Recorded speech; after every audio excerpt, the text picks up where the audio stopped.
Bonjour tout le monde. Je voudrais partager la parole de Dieu avec vous. Aujourd'hui, encore en confinement, mais la parole de Dieu ne change pas. Et avant de partager la parole de Dieu avec vous, je voudrais prier pour tous ceux qui sont là maintenant déjà en direct. Seigneur, je te remercie pour ta présence. Seigneur, nous avons besoin de toi. J'ai besoin de toi, Seigneur. Chacun de nous, on a besoin de toi, Seigneur, ton soutien dans cette période qui est difficile et où tu veux parler et que tu veux aussi encourager ton peuple, nous fortifier par ton Saint-Esprit et par ta parole, Seigneur. Merci, Seigneur, parce que tu veux changer les jours de ténèbres en jours de lumière. Seigneur, tu veux changer les choses, les malédictions en bénédictions, et tu veux que malgré les difficultés, malgré les choses qui se passent, Seigneur, tu veux naître ton Église, tu veux naître ton temple sur la terre, Seigneur, là où le corps de Christ soit réuni, fortifié, où il y a de nouvelles personnes qui entrent dans ton corps de Christ, dans le corps de Christ, et qu'ensemble nous puissions construire, Seigneur, être comme des pierres vivantes dans cette construction que toi tu fais avec nous, Seigneur Jésus. Merci parce que tu es celui qui va nous fortifier, nous parler. Merci Seigneur. Amen. Amen. Je voudrais ouvrir avec vous la parole de Dieu en 1 Chronique au chapitre 21. 1 Chronique au chapitre 21. Et nous trouverons cette même histoire aussi en 2 Samuel 24. Mais nous allons lire le passage en 1 Chronique 21. Il y a quelques petites différences et je vais traiter ces différences qui sont là par rapport au passage qui se trouve en 2 Samuel. Mais ça, on va voir après. Je voudrais d'abord lire ce chapitre avec vous. Donc, 1 Corinthiens, au chapitre, 1 Corinthiens, excusez-moi, 1 Chronique, chapitre 21. Et à partir du verset 1, Satan se dressa contre Israël et excita David à faire le recensement d'Israël. David dit à Joab et aux ministres du peuple, allez, comptez Israël depuis Beersheba jusqu'à Dan et faites-moi un rapport. Ainsi je saurai quel est leur nombre. Joab répondit, que l'Éternel rende son peuple 100 fois plus nombreux. Ô roi, mon Seigneur, ne sont-ils pas tous serviteurs de mon Seigneur? Mais pourquoi mon Seigneur demande-t-il cela? Pourquoi Israël se rendrait-il coupable? Mais la parole du roi l'emporta sur Joab. Et Joab sortit, parcourut tout Israël, puis il revint à Jérusalem. Joab remit à David le chiffre du dénombrement du peuple. Il y avait dans tout Israël 1 100 000 hommes tirant l'épée, et en Juda 470 000 hommes tirant l'épée. Il ne dénombra parmi eux ni Lévi ni Benjamin, car Joab était horrifié par l'ordre du roi. Cet ordre déplut à Dieu qui frappa Israël. David dit à Dieu, j'ai commis un grand péché en faisant cela. Maintenant, daigne pardonner la faute de ton serviteur, car j'ai tout à fait agi en insensé. L'Éternel parla à Gad, le voyant de David, en ces mots. Va dire à David, ainsi parle l'Éternel, je te présente 3 fléaux, choisissant en un, et je l'exaucerai contre toi. Gad arriva à David et lui dit ainsi, ainsi parle l'Éternel, accepte ou bien 3 années de famine, ou 3 mois de défaite devant tes adversaires, où l'épée de tes ennemis pourrait t'atteindre, ou 3 jours avec l'épée de l'Éternel et la peste dans le pays, et l'ange de l'Éternel qui portera la destruction dans tout le territoire d'Israël.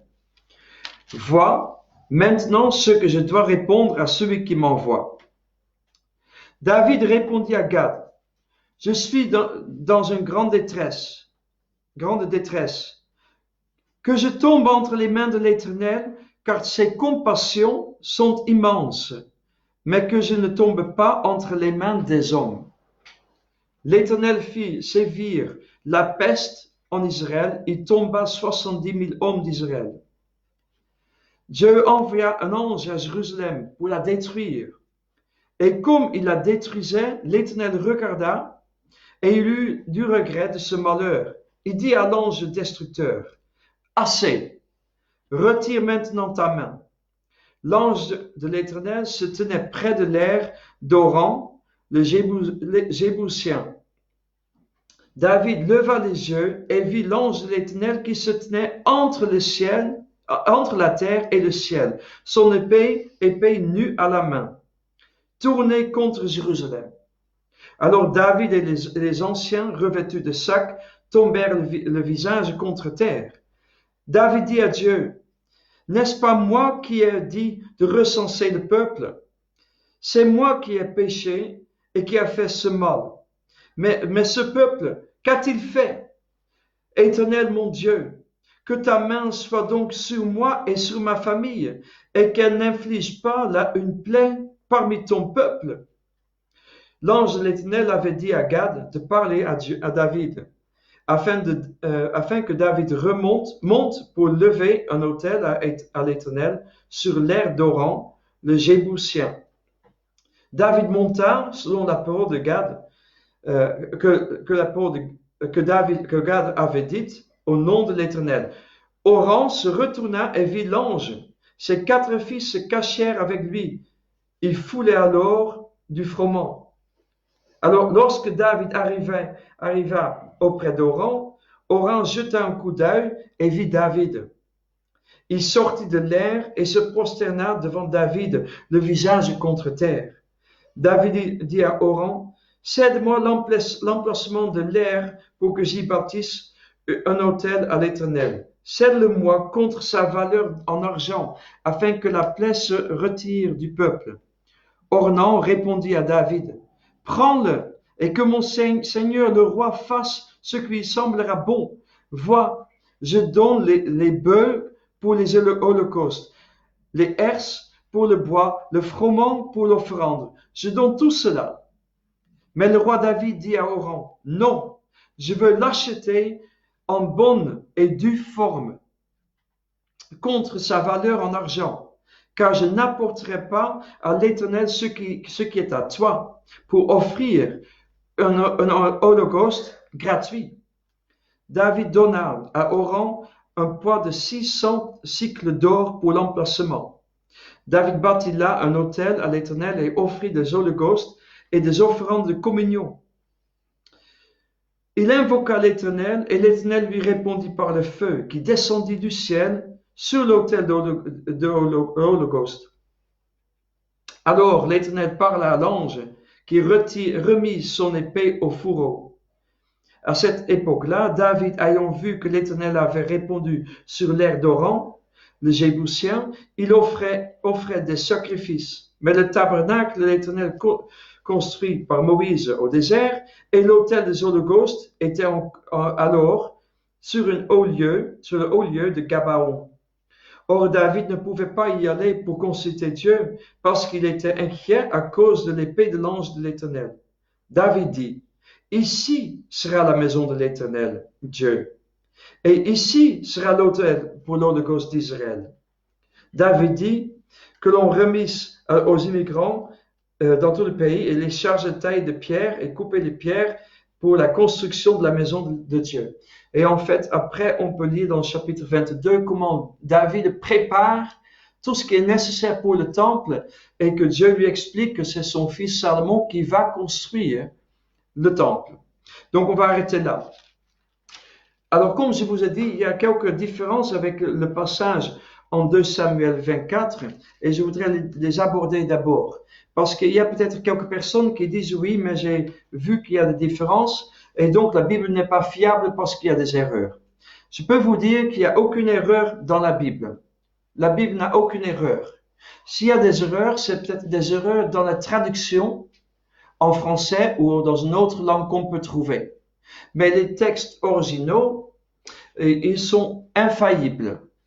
Quand on prend le texte hébraïque qu'on a ici, ils sont tous comparables aux textes qu'on a trouvés au Qumran. Je ne sais pas si ces textes aussi étaient là-dedans, mais tous les manuscrits qu'on avait trouvés, même les plus vieux, correspondent avec ce qu'on a dans la Bible. La Bible dit dans le psaume que toute la parole de Dieu est la vérité et toute la parole de Dieu est pure. Dans le psaume 119. Donc, ce n'est pas un problème de texte qui n'est pas bien écrit, mais je pense que c'est le lecteur qui doit mieux lire ce qui est écrit. Et donc, ce qu'on veut lire, ou bien il y a une explication autre qu'on peut faire. La première chose qu'on peut faire, c'est que dans le chapitre 24 en 2 Samuel, on lit que la colère de l'Éternel s'enflamma de nouveau contre Israël. Elle excita David contre eux en disant, va faire le recensement d'Israël et de Juda. Et donc ici, en 2 Samuel, c'est Dieu qui excite David à faire un recensement, tandis qu'en 1 Chronique, chapitre 21, on lit que c'est Satan qui se dressa contre David et Israël pour faire un recensement. Alors, comment est-ce qu'on peut comprendre cela? Premièrement, on est dans l'Ancien Testament, donc avant la Nouvelle Alliance. Et on peut lire par exemple en Job que Satan venait dans la présence de Dieu et il a dit, as-tu vu Job, il te sert parce qu'il fait ça pour un intérêt. Et donc, Dieu laisse Satan agir. Il dit, ok, tu peux le toucher, mais pas prendre sa vie. Et je pense que la situation est ici semblable. David a fait une brèche par un péché et Dieu a laissé Satan tenter David. Cependant, ce que je veux dire, c'est très important maintenant parce que on a un verset qui est dans l'épître de Jacques, et donc c'est après la crucifixion de Jésus, où il est marqué clairement en Jacques chapitre 1 verset 13 que personne lorsqu'il est tenté ne dise c'est Dieu qui me tente, car Dieu ne peut être tenté par le mal et il ne tente lui-même personne. Donc ce qui s'est passé dans ce passage en Chronique,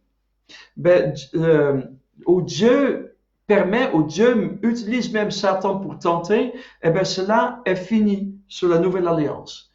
Et d'ailleurs, c'est une erreur que certaines personnes prient dans notre Père, n'est-ce pas? Ne nous introduis pas en tentation, mais délivre-nous du mal. Dieu ne peut pas amener quelqu'un en tentation depuis la mort et la crucifixion, la mort de Jésus et la résurrection. Notre Père a été enseigné aux Juifs, les 12 disciples et d'autres Juifs, avant la mort de Jésus. Donc, des Juifs qui étaient tous sous la loi comme David. Donc, là, la prière était valable pour ne pas demander à Dieu de tenter quelqu'un. Or, maintenant, pour nous qui sommes sous la Nouvelle Alliance, ce n'est pas une prière à prier, parce que la Bible dit clairement que Dieu ne peut tenter personne. Cependant, tous ceux qui sont pas sous cette Nouvelle Alliance avec Jésus-Christ, et qui sont donc sous le pouvoir de Satan, Satan peut tenter. Satan peut continuer dans leur vie à faire des choses. Et aussi, quand on laisse des brèches dans notre propre vie, pas au niveau de notre esprit, parce que nous sommes sanctifiés et nous avons les arts de l'esprit, mais dans notre âme, dans nos pensées, bien sûr, Satan peut jouer un tour. Et comme l'apôtre Paul dit en Romains 6, ne savez-vous pas que celui qui se livre au péché devient esclave du péché? Donc voilà, c'est là où on voit que Dieu a permis et utilisé Satan pour laisser donc ces choses arriver dans la vie de David. Ça, c'est une première chose. Donc, une deuxième différence ou erreur apparente, en fait, c'est au niveau du nombre de personnes qui a été recensées. Dans le verset 5, en 1 Chronique 21, verset 5, on lit Joab remit à David le chiffre de dénombrement du peuple. Il y avait dans tout Israël 1 100 000 hommes tirant l'épée, et en Juda, 470 hommes tirant l'épée.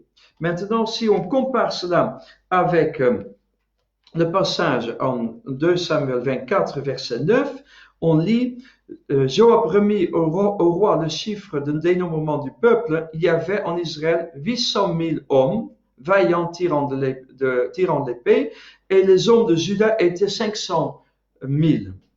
Alors, on lit aussi en 1 Chronique 21, on a lu que Joab n'allait pas dénombrer les sacrificateurs, les Lévites, le peuple des sacrificateurs, parce qu'il craignait l'ordre du roi. Il sentait que c'était pas bon, c'était une mauvaise voie, c'était pas selon la volonté de Dieu.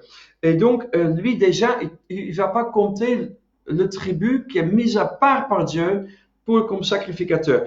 Et il fait pas non plus de Benjamin. Alors, je ne sais pas exactement pourquoi pas Benjamin, mais Benjamin était le frère de Joseph, n'est-ce pas? C'était le plus petit tribu de tout Israël. Et c'est aussi donc le dernier frère qui n'a pas fait du tort à Joseph. Donc, est-ce que c'est une des raisons? Je ne sais pas. Aussi, peut-être c'est parce qu'à cause de Saül, puisque Saül était le premier roi et qui venait aussi de Benjamin. Mais je ne sais pas exactement pourquoi il ne les a pas comptés. Maintenant, au niveau de chiffres, pourquoi en 2 Samuel on lit 800 000, tandis que en 1 Chronique, on lit que pour tout Israël, sauf Juda, il y a donc 1 100 000. Donc il y a 300 000 de différence. Alors notez bien, on voit pour les 1 100 000, ce sont des hommes tirant l'épée. La Bible dit les hommes tirant l'épée. Or que en 2 Chroniques 24, nous lisons 800 000 hommes vaillants tirant l'épée. Donc nous pouvons peut-être penser que il y avait 800 000 vaillants hommes tirant l'épée, mais il y avait aussi des personnes, donc environ 300 000, qui n'étaient pas de vaillants hommes. Cependant, ils savaient mener une épée, mais ce n'étaient pas des guerriers, mais ils avaient appris comment mener une épée. Peut-être ils étaient devenus vieux, peut-être ils avaient quelques maladies, mais ils étaient quand même capables encore de se battre s'il fallait. Mais ils n'étaient pas des vaillants, ce n'étaient pas des gens qu'on pouvait tout de suite faire appel dans l'armée. C'est donc une explication parce que l'un parle de vaillants tirant de l'épée et l'autre tout simplement des hommes tirant de l'épée. Et donc, on peut expliquer qu'il y avait 800 000 vaillants tirant de l'épée et encore 300 000 personnes qui tout simplement pouvaient aussi manipuler une épée, même s'ils n'étaient pas de grands guerriers. Et puis, au niveau de Juda, 470 000 hommes tirant l'épée. Mais on lit dans 2 Samuel, donc les hommes de Juda étaient 500 000. Donc 30 000 personnes de plus. Mais c'était peut-être 30 000 personnes, hommes, il dit. Les hommes de Juda étaient 500 000. Donc c'était effectivement des hommes, mais ces hommes n'étaient peut-être pas capables d'utiliser, de manipuler une épée. Et donc, il les compte quand même. D'un côté, il a peut-être donné ces 4 chiffres pour mieux expliquer, mais on les trouve 2 de ces données dans Samuel et 2 de ces données, des autres données en 1 Chronique.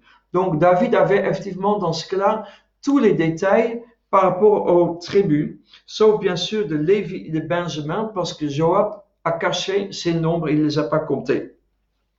Donc finalement, il y a encore un autre argument que certains utilisent pour dire que la Bible ne tient pas debout, et c'est au niveau de l'argent qui est offert pour le chant. Quand on lit en 1 Chronique, en 1 Chronique 21, nous lisons qu'il a acheté les champs pour 600 000, j'essaie de trouver le... voilà. Voilà. David donna, verset 25, 1 Chronique 21, 25, David donna à Oran un poids de 600 cycles d'or pour l'emplacement. Okay?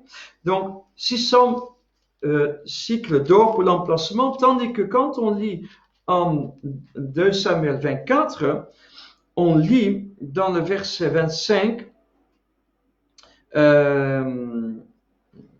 24, avant-dernier verset, mais le roi dit à Aravna, c'est notre nom pour cette personne, donc il a deux noms, non, je l'achèterai en bonne et due forme et pour un prix.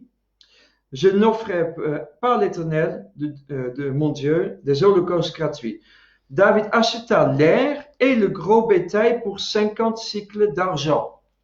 Donc on a d'un côté un chiffre de 600 cycles d'or et là on a 50 cycles d'argent. Mais quand on lit bien, c'est que donc le champ, l'emplacement avait la valeur de 600 cycles d'or et le gros bétail, parce que c'est ce qu'il dit dans Samuel, David acheta l'air et le gros bétail pour 50 cycles d'argent. Donc, au total, il a payé 600 cycles plus 50 cycles d'or plus 50 cycles d'argent. Donc, vous voyez, il n'y a pas d'erreur dans la Bible, c'est juste une question de bien lire le texte. Alors maintenant, par rapport au message que je voudrais partager, il y a des choses qui peuvent être très importantes et aussi pour les leaders en France, leaders spirituels comme d'ailleurs des leaders autres qui ont une importance dans ce pays et aussi en Europe. La première chose, c'est que on voit dans le verset 1, Satan se dressa contre Israël, oui, et il excita David à faire le recensement d'Israël. Donc on voit David, il veut faire du tort à tout le peuple, tout le pays, et pour y réussir, il va chercher celui qui est à la tête, et c'est le roi David. Et celui qui est juste en dessous, Joab, son général, il ne peut pas le convaincre de changer d'idée. Alors il est donc important, je pense, de prier pour les pasteurs, pour les leaders dans ce pays, aussi bien dans le gouvernement, aussi bien ceux qui ont des postes élevés dans des entreprises qui doivent prendre des décisions importantes, et aussi donc bien sûr dans l'Église, ceux qui veillent sur les chrétiens, ceux qui sont appelés, les ministères, les 5 ministères qui sont là pour le perfectionnement du peuple, du chrétien. Parce que Satan, il veut essayer d'attaquer tout le peuple en touchant un seul homme. Et souvent, c'est ce qui se passe. Combien de fois ça m'est arrivé de voir un ministère qui, d'une manière ou d'une autre, est décédé par une crise cardiaque ou quoi que ce soit, et toute l'œuvre est tombée. Toute l'œuvre est tombée. Parce qu'il y avait une personne qui avait soit péché ou il était ôté parce qu'il est mort. Pour une raison ou une autre, et du coup, le ministère a cessé. Je pense à des ministères qui ont été à la télé, qui ont fait de la fraude et qui ont dû fermer. Et que du coup, leur plateforme de télévision, de ceux qui répondaient au standard, au téléphone, des personnes, vous savez que vous pouvez téléphoner à certains ministères aux États-Unis et on a des personnes qui répondent au téléphone avec qui vont prier pour vous, etc. Mais si un ministère qui dirige cela tombe, eh bien, ça fait la chute de toutes ces personnes. Tout le ministère ferme et donc plus personne peut appeler ces personnes. Donc vous voyez les conséquences dans un pays. Et donc je pense qu'il est important de prier pour les leaders de ce pays et prier aussi pour moi, s'il vous plaît, parce que on a aussi besoin de votre soutien, comme tous les autres ministères aussi en France. Alors, donc on a vu que Job n'a pas pu changer la vie, mais Joab a craint le Seigneur. Et je pense qu'il est important aussi de prier pour ceux qui travaillent avec des ministères. Nous avons besoin de Joab. Ceux qui ont des places importantes, on a besoin de Joab qui peuvent avertir quand quelqu'un qui est à la tête puisse être averti par un manager ou par quelqu'un qui travaille avec lui, un porteur d'armes, quelqu'un qui est là, un collaborateur qui puisse avertir attention, vous risquez de faire un faux pas. Ensuite, bien sûr, il faut l'humilité, et c'est ce qui manquait là. David n'a pas su entendre. Or, pourtant, Joab, il a parlé d'une bonne manière. Vous voyez, comme il a dit, que l'Éternel rend le peuple encore 100 fois plus nombreux. Avec autres mots, que vous prospériez, mon roi, que votre royaume puisse prendre de l'ampleur. Et pourtant, il dit, mais en fait, pourquoi? Pourquoi il pose une question? Et ensuite, il avertit, ne fais pas cela, pourquoi Israël se rendrait-il coupable? Donc, Joab a vu que la décision du roi allait avoir un impact sur tout le pays.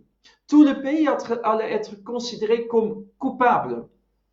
Et malheureusement, c'est le cas que parfois des personnes vont se sentir coupables. Quand j'ai vu sur les infos que certaines personnes chinoises qui habitent aux États-Unis, ils étaient discriminés parce qu'ils étaient chinois.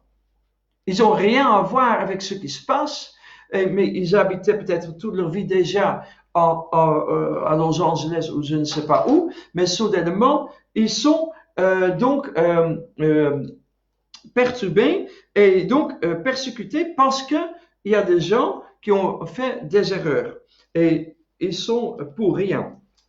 Donc, il est important de prier effectivement pour les leaders et de prier pour que les leaders et les pasteurs soient sensibles aussi, soient suffisamment humbles, voilà, pour se laisser interpeller.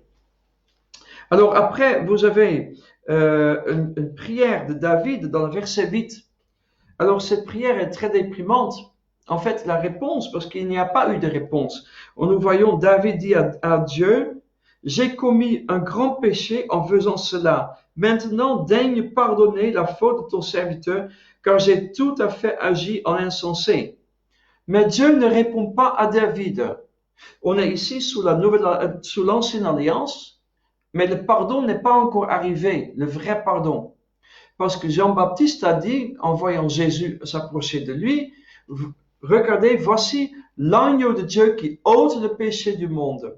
Donc, le péché n'était pas encore ôté du monde, et c'est pour ça qu'il y avait un jugement qui était là. Donc, David sa prière était correcte par rapport à ce qu'il a fait, mais il n'y a pas eu de réponse. Donc, il y a eu un jugement qui venait. Merci Seigneur pour Jésus-Christ qui est mort à la croix pour nos péchés, qui a pris nos fautes sur lui, afin que nous soyons pardonnés par l'œuvre de la croix. Sans l'œuvre de la croix, nous aurions été tous dans la même situation que David, ou bien même pire, puisque nous étions encore considérés comme des païens. Alors, nous voyons donc que Dieu dit à Gad, son prophète, d'aller se présenter au roi. Et il présente 3 fléaux. 3 fléaux. Et le premier fléau, et vous voyez, il y a une question de 3 qui revient. 3 années de famine. Ou 3 années, 3 mois, 3 années de famine, ou 3 mois de défaite, ou 3 jours. Donc Dieu qui envoie son ange destructeur avec une plaie. Et on voit que David, il choisit, il dit, regardez, comme malgré tout ce qui se passe, il dit à Gad, je suis dans une grande détresse, que je tombe entre les mains de l'Éternel, car ses compassions sont immenses, mais je ne tombe pas entre les mains des hommes. C'est-à-dire qu'il savait que Dieu était juste, qu'un jugement devait venir, ce jugement qui devrait apporter la paix, est tombé sur Jésus, mais Jésus n'était pas encore mort. Donc, David n'a pas pu profiter de cela. Donc, il était vraiment dans une grande détresse. Nous avons un grand sujet de joie parce que Jésus-Christ a pris le châtiment pour nous et il nous a délivrés de ce châtiment que Dieu devrait aussi faire tomber sur nous et sur tout le pays, mais sur nous en premier lieu en tant que des enfants qui n'ont pas encore donné leur vie, si nous n'avions pas encore donné notre vie à Jésus. Alors, donc il dit, ben voilà, car ses compassions sont immenses. malgré la plaie qui arrive, il sait que Dieu, au fond, il est compatissant. Dieu a de la miséricorde. Et il est pourtant sous la loi. Et il sait qu'il y a des conditions pour répondre aux lois. Il connaît Deutéronome 28. Voici toutes les malédictions qui vont tomber sur toi. Et donc ces choses étaient annoncées. Et il n'avait pas répondu. Mais nous sommes, merci Seigneur, encore sous cette nouvelle alliance. Mais c'est bien de connaître le cœur de Dieu, le fond de Dieu. David, au moins, il connaissait, il savait que Dieu est compatissant. N'importe ce qui se passe, même si c'est juste, je sais que malgré tout, il y a la compassion et la bienveillance quand même de Dieu sur ma vie. Il est en faveur de moi malgré les choses qui vont m'arriver. Alors on voit que Dieu fit sévir la peste en Israël, verset 14, et tombe à 70 000 hommes d'Israël.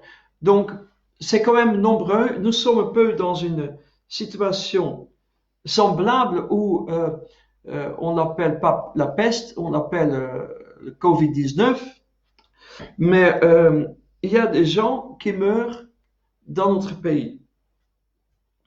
Et on voit qu'il y a un ange ici derrière. Dieu envoie un ange à Jérusalem pour la détruire. Et comme il la détruisait, l'Éternel regarda et a eu de regret.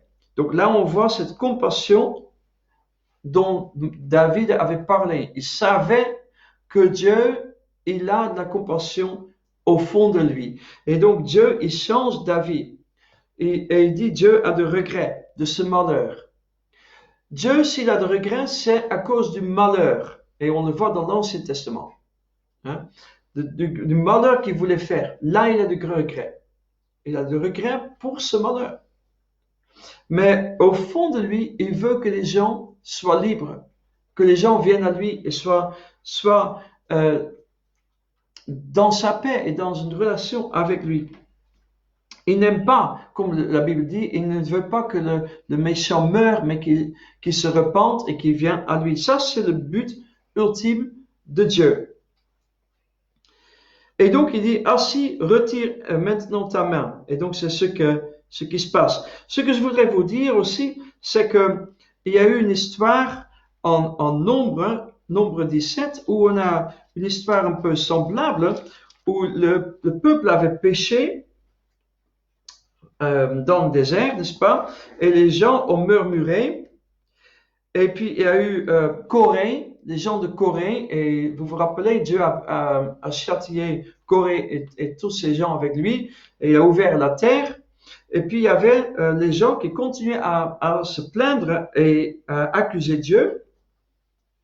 Et puis, le verset 10 dans Nombre 17, Dieu dit, parla à Moïse et dit, retirez-vous du milieu de cette communauté, c'est-à-dire Moïse et Aaron et tous ceux qui marchaient droit devant le Seigneur. Et il dit, retirez-vous du milieu de cette communauté et je les exterminerai en un instant, ils tomberont face contre terre. Moïse dit à Aaron, prends le brasier, mets-y du feu pris de l'autel, c'est-à-dire l'autel de l'Holocauste, placez-y du parfum et va promptement vers la communauté et fait pour eux l'expiation, car l'indignement de l'Éternel a éclaté, la plaie a commencé. Et puis on voit qu'Aaron, il va prendre le brasier et il va courir dans le camp et d'un côté, il va arrêter la plaie et il va marcher là. D'un côté, il y a des gens qui meurent et de l'autre côté, ils ne meurent pas. Et la plaie va s'arrêter. Et donc, il se plaça, verset 13, entre les morts et les vivants. Et la plaie fut arrêtée parce qu'il y a eu un sacrifice. Il y a eu du feu de l'autel qui a brûlé. Le feu c'est l'autel de la repentance, des holocaustes. Là où on faisait des demandes de pardon. Et de ce feu-là, il a couru dans le camp et la plaie a été arrêtée. Et il y a eu 14 700 morts de la plaie. Alors donc, on voit qu'il y a quelque chose de semblable parce que là aussi, on a une plaie, et derrière tout ça, il y a une réalité spirituelle. Il y a une réalité spirituelle qui a fait que la plaie a eu lieu dans les deux cas. On voit que Satan a excité David et il a voulu faire chuter David et tout Israël. Et il y a eu vraiment quelque chose qui était spirituellement pas bon derrière ce recensement et tout ce qui est arrivé. De la même chose, c'est que spirituellement dans le désert, ils étaient dans la désobéissance, dans la révolte contre Dieu, avec Corée et tous ceux qui prenaient une position contre Dieu. Et il y avait aussi la plaie qui est arrivée, et il fallait un acte spirituel que Aaron, le sacrificateur, a fait pour arrêter la plaie. Maintenant, nous le voyons la même chose en 1 Chronique 21, parce que il y a un autel que David va construire. En fait, il y a donc le roi qui va vers Oran, et il va donc pour construire un autel sous la direction du prophète. Alors, on voit que l'ange, donc Dieu avait dit dans le verset 15, 1 Chronique 21, verset 15, il a dit, retire maintenant ta main. Donc, il retire la main, et on voit que l'ange de l'Éternel se tenait près de l'air d'Oran, le Jébusien. Donc, c'est-à-dire celui qui faisait partie du peuple avant la prise de Jérusalem. Et donc, c'est un champ qui était juste à côté de Jérusalem. Il faisait partie de cette ville. Et David leva les yeux et vit l'ange de l'Éternel qui se tenait entre la terre et le ciel. Donc, l'ange, on lit qu'il est à côté de l'air d'Oran, mais il se trouve entre le ciel et la terre. Alors, moi, j'ai apporté un ange. Vous voyez?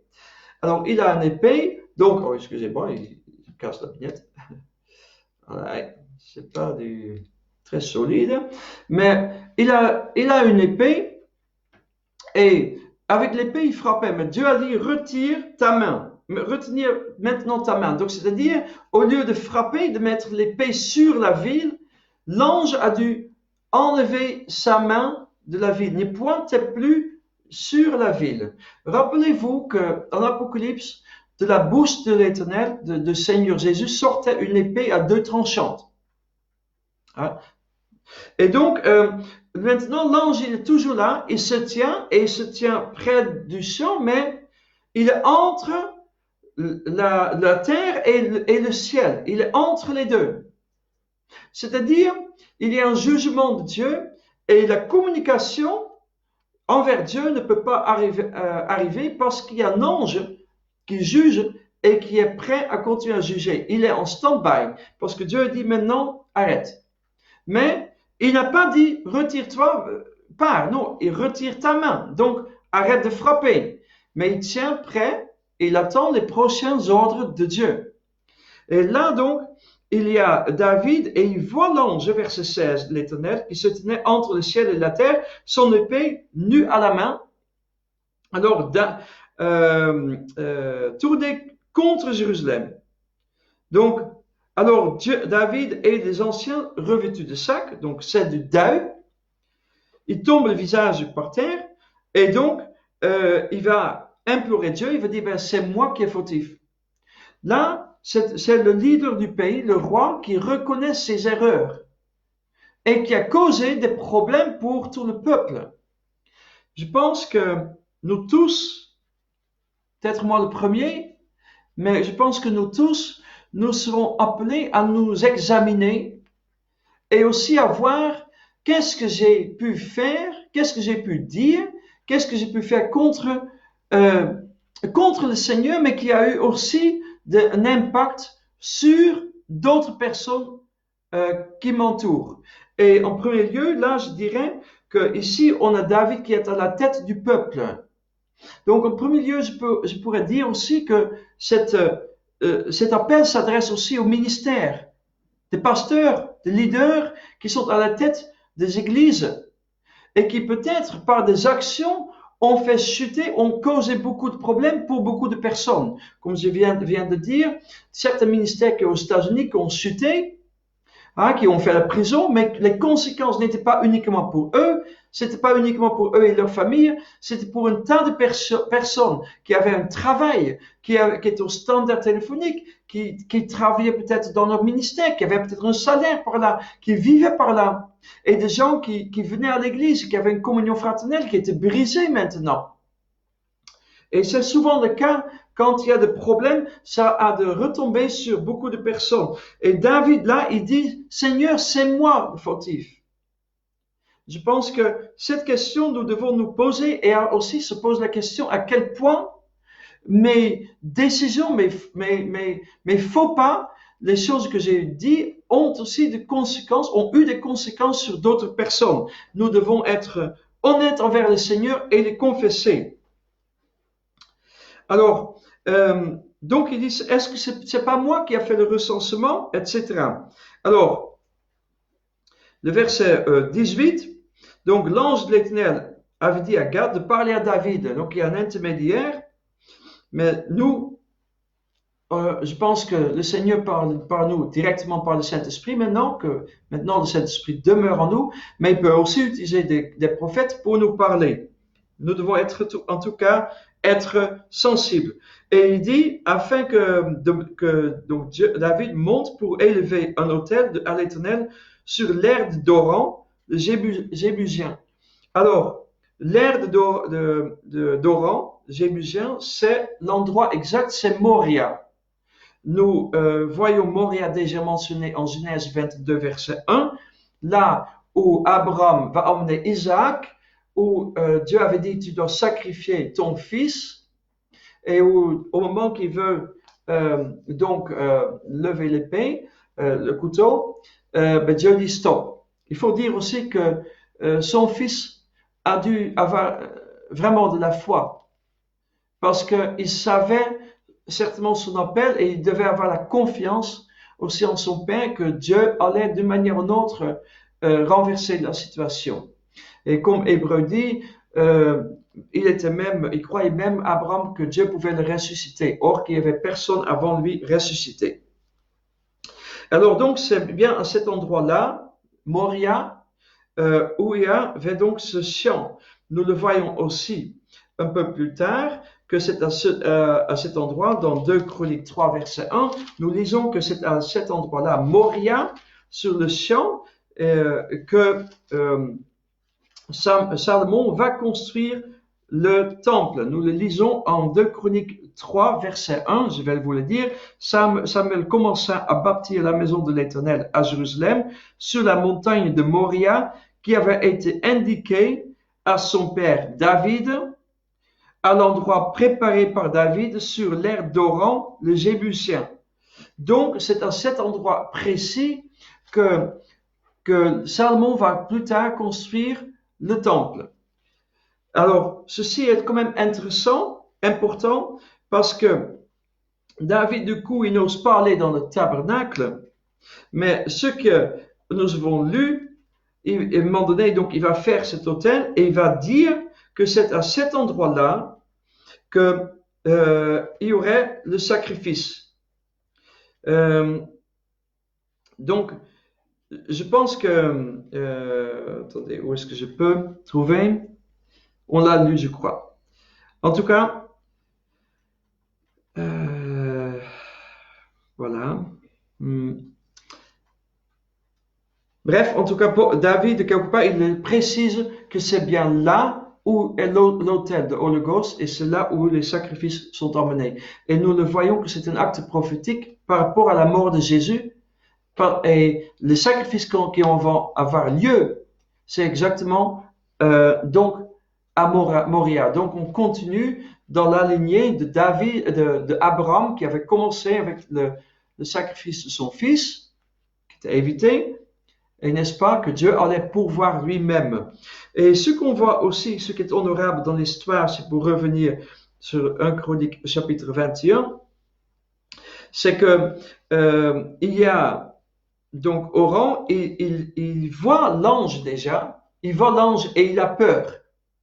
et avec ses 4 fils, il va se cacher. Donc, c'est pas uniquement David qui le voit, mais il y a d'autres personnes qui le voient.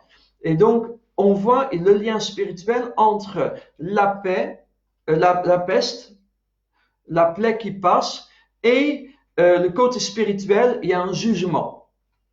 Et donc, ses yeux sont ouverts, il voit cet ange qui est entre le ciel et la terre, au-dessus de lui, au-dessus du terrain où il est. Mais quand il y a David, parce que Dieu avait dit à David d'aller vers cet homme et de faire un autel. Et donc, il va le voir et Oran, il sort parce que c'est le roi, et donc, certainement tremblant, et il va venir, il va se mettre à genoux, et il est prêt à lui donner le terrain, à lui donner les bœufs, à lui donner du bois, à faire tout ce qu'il est nécessaire pour faire un autel. Mais David, il dit non, verset 24, je veux l'acheter en bonne et due forme contre sa valeur en argent. Je n'apporterai pas à l'Éternel ce qui est à toi. Ce que je veux dire, il y a des gens qui ont payé un prix lourd parce qu'il y a eu des morts dans des familles. 70 000 morts dans le pays.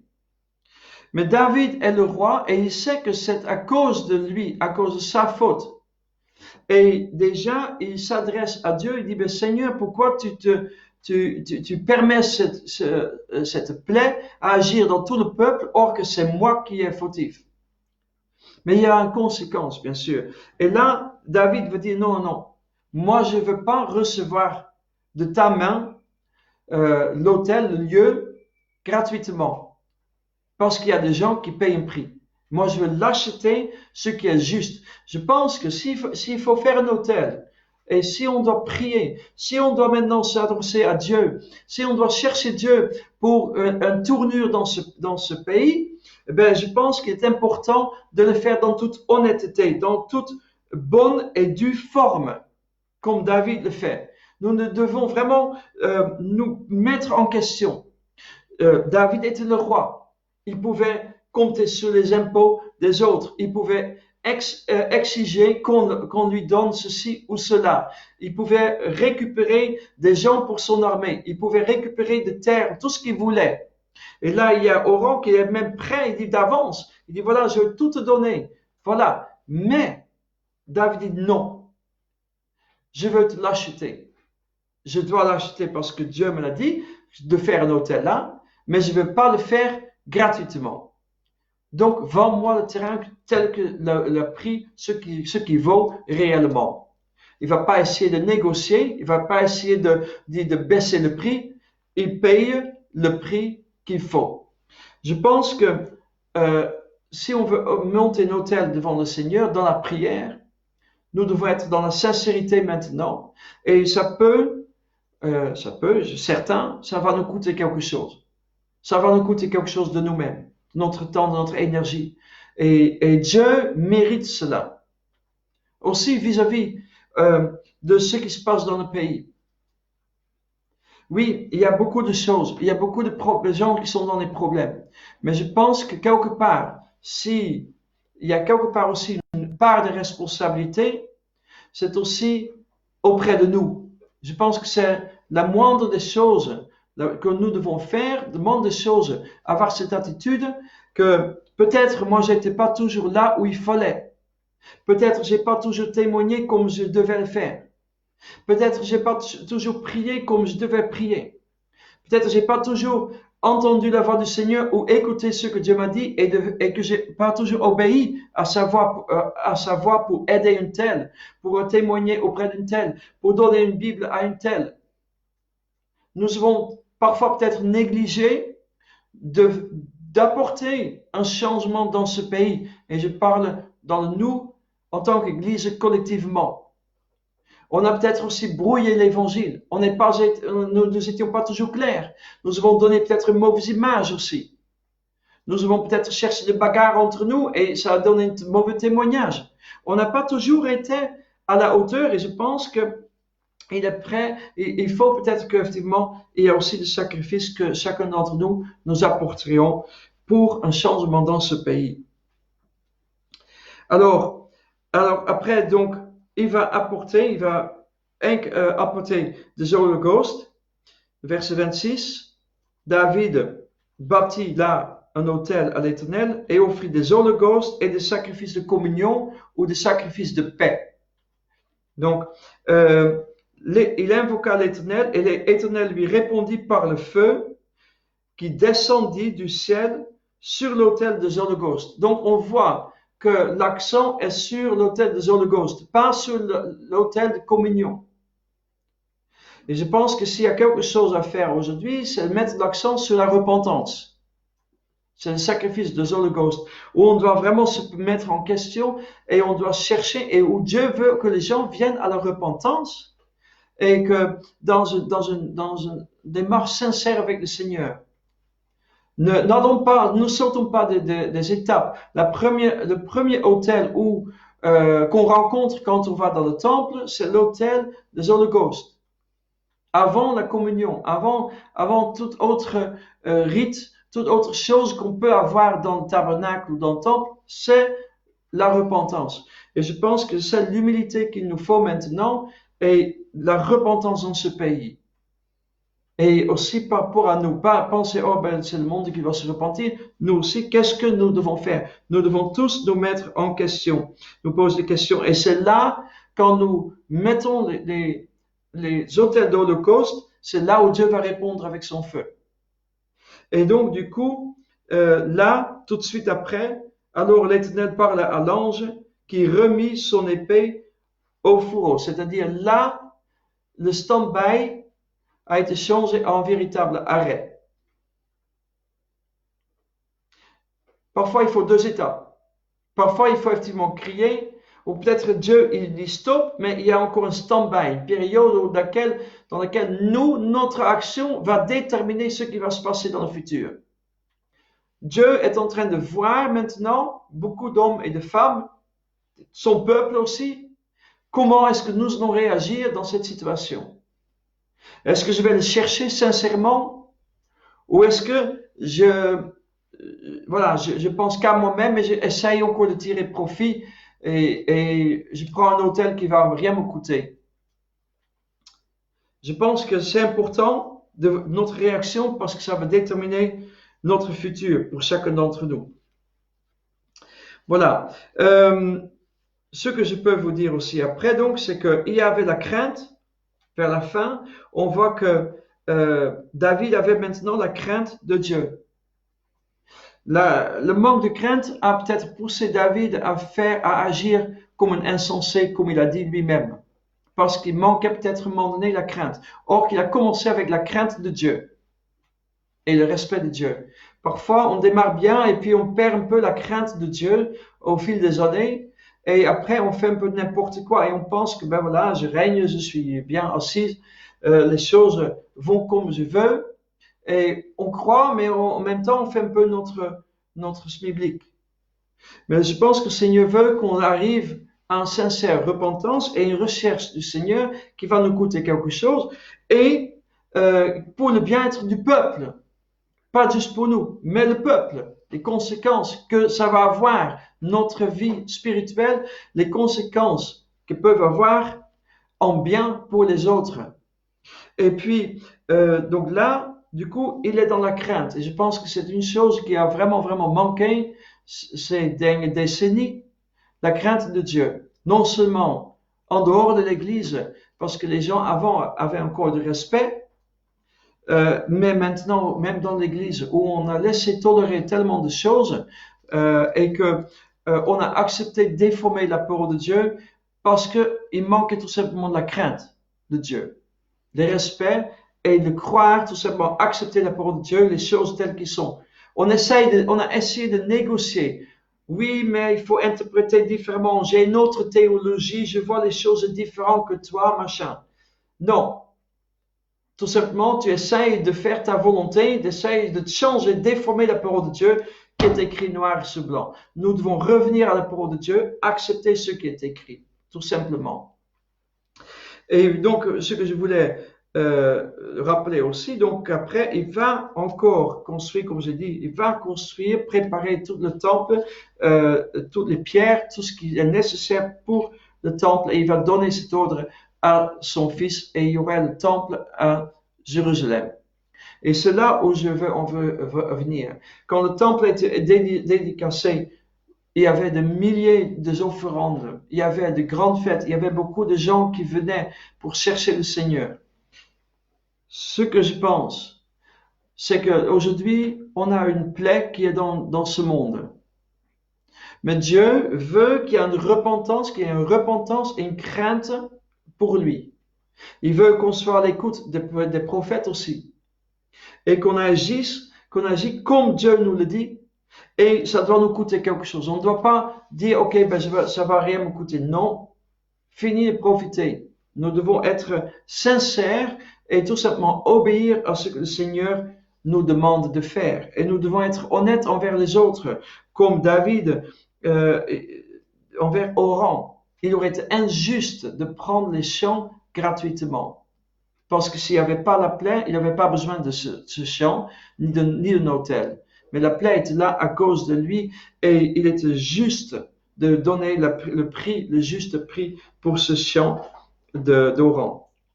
Ensuite, notre retour à lui, la repentance, notre sincérité, notre crainte pour lui, la crise qu'on peut vivre avec une plaie, c'est peut-être le démarrage d'une construction pour Dieu.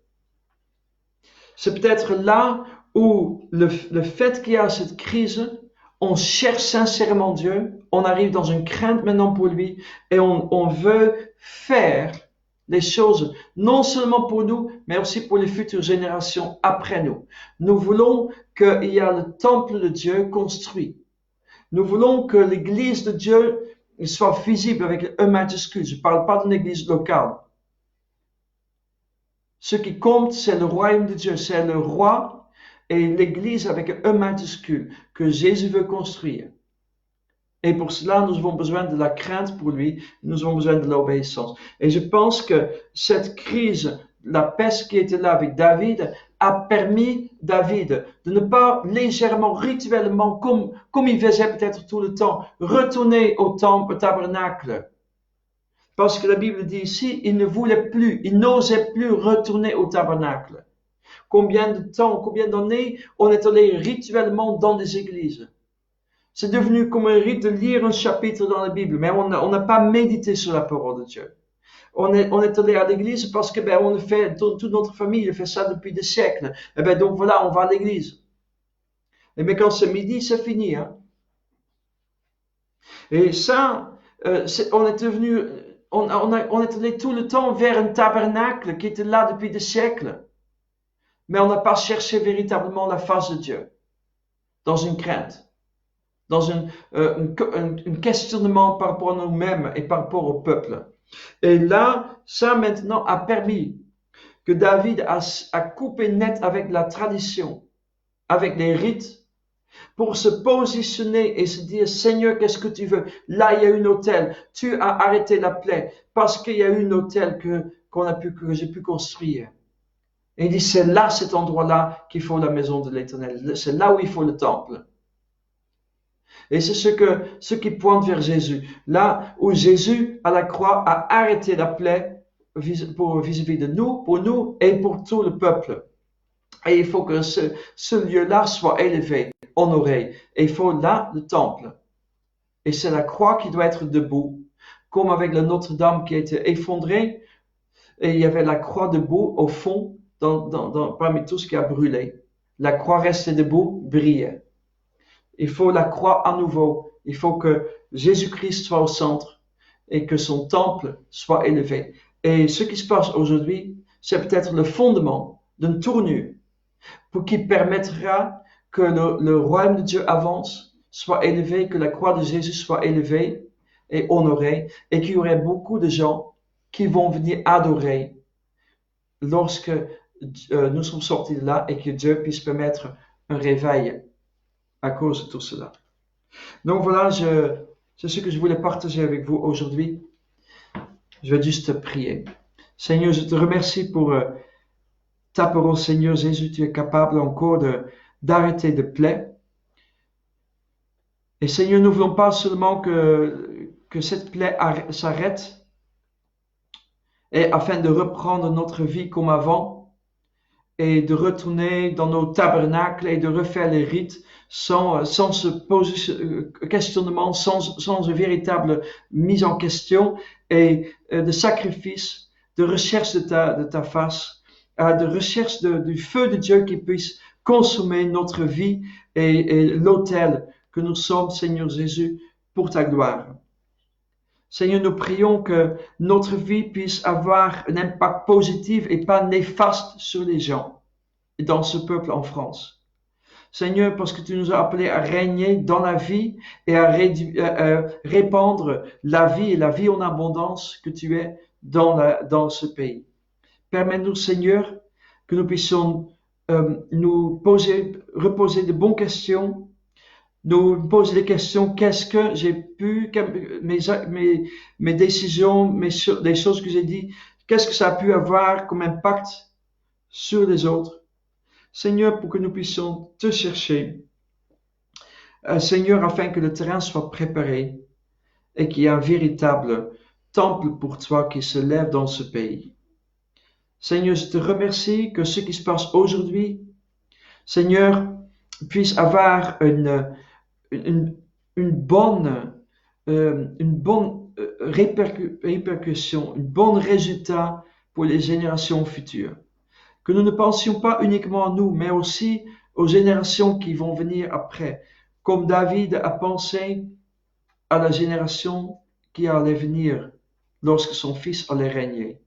Seigneur, c'est ce que nous voulons, que ce qui se passe aujourd'hui puisse être la semence pour un réveil de demain et puisse toucher les futures générations.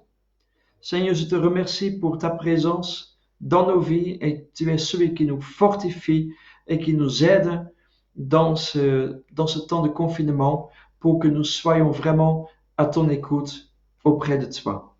Merci Jésus. Amen. Soyez bénis. À bientôt.